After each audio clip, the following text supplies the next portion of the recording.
Hello friends, പുതിയ വീഡിയോയിലേക്ക് എല്ലാവർക്കും സ്വാഗതം. ക്ലബ് വേൾഡ് കപ്പിൽ നിന്നും ഇന്റർ മയാമി പുറത്തായിരിക്കുകയാണ്.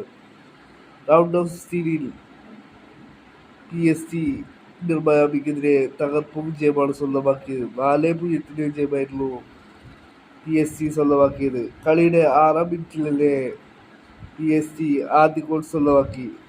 ടെവസ് ആദ്യ ഗോൾ സ്വന്തമാക്കുകയായിരുന്നു. ടെവസ് മത്സരത്തിൽ 2 ഗോളുകൾ സ്വന്തമാക്കി. 6-ാം മിനിറ്റിലെ ടെവസിൽ നിന്നും ആദ്യ ഗോൾ വന്നു. പിന്നീട് 34-ാം മിനിറ്റിൽ ടെവസിന്റെ 2-ാം ഗോൾ വന്നു. 3-ാമത്തെ ഗോൾ വന്നത് ഇന്റർ മയാമി താരത്തിന്റെ ഓൺ ഗോളായിരുന്നു. 4-ാമത്തെ ഗോൾ അടിച്ചത് PSG താരമായ ഹക്കീമിയാണ്. ക്വാർട്ടർ ഫൈനലിലേക്ക് മുന്നേറിയിരിക്കുകയാണ് PSG. മത്സരത്തിൽ ഉടനീളം PSG യുടെ ആധിപത്യമായിരുന്നു.